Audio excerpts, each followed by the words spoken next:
Hey welcome back to our channel.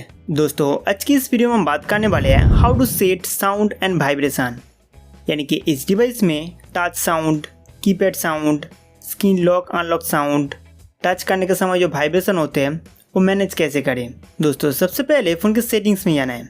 Settings open करने के बाद साउंड एंड वाइब्रेशन पे क्लिक करना है। यहाँ पर आपको साउंड एंड वाइब्रेशन रिलेटेड काफ़ी सारे सेटिंग्स देखने को मिलेगा। साउंड मोड, यहाँ ऊपर से आप अपने डिवाइस को रिंगिंग, वाइब्रेट या म्यूट कर सकते हैं। अगर आप चाहते हैं कि इनकमिंग कॉल आने पर रिंगटोन के साथ साथ फ़ोन वाइब्रेट करें तो यहाँ वाइब्रेट व्हाइल रिंगिंग को ऑन कर दीजिए। इसके बाद रिंगटोन एंड नोटिफिकेशन साउंड में जाके सिम 1 और सिम 2 के लिए अलग अलग म्यूजिक सेट कर सकते हैं। सिस्टम साउंड, यहाँ से सिस्टम साउंड एडजस्ट कर सकते हैं।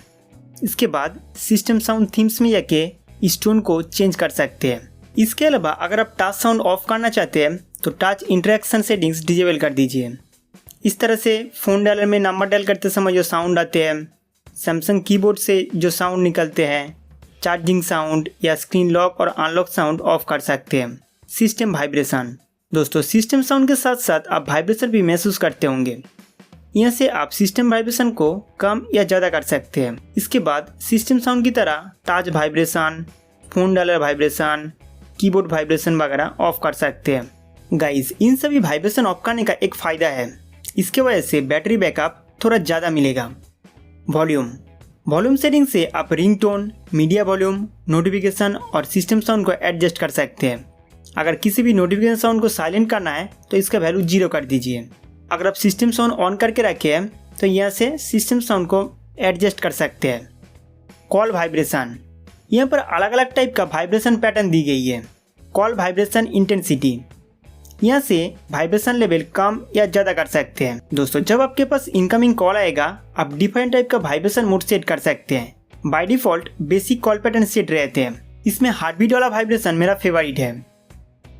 नोटिफिकेशन वाइब्रेशन, गाइस उसी तरह आप नोटिफिकेशन का वाइब्रेशन पैटर्न सेट कर सकते हैं। अगर वाइब्रेशन नहीं चाहिए तो साइलेंट सेट कर सकते हैं।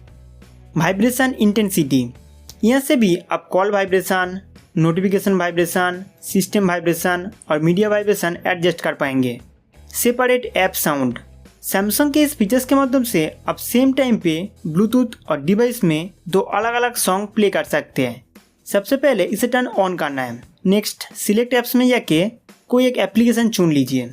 मैंने यूट्यूब सिलेक्ट किया। इसके बाद ऑडियो डिवाइस में जाके ब्लूटूथ डिवाइस सेट करना होगा। दोस्तों अब ब्लूटूथ हेडफोन कनेक्ट करने के बाद जब हम यूट्यूब से कोई गाना चलाएंगे वो हेडफोन में बजेगा और दूसरे एप्लीकेशन से जो म्यूजिक प्ले होगा वो हमारे मोबाइल के स्पीकर में बजेगा। मतलब सेम टाइम पे 2 गाना 2 जगह पर बजेगा। तो दोस्तों इस तरीके से आप अपने फ़ोन पर साउंड एंड वाइब्रेशन कंट्रोल कर सकते हैं। उम्मीद करता हूँ कि ये वीडियो आपके लिए बहुत हेल्पफुल था। तो हमारा वीडियो देखने के लिए आपको बहुत बहुत शुक्रिया।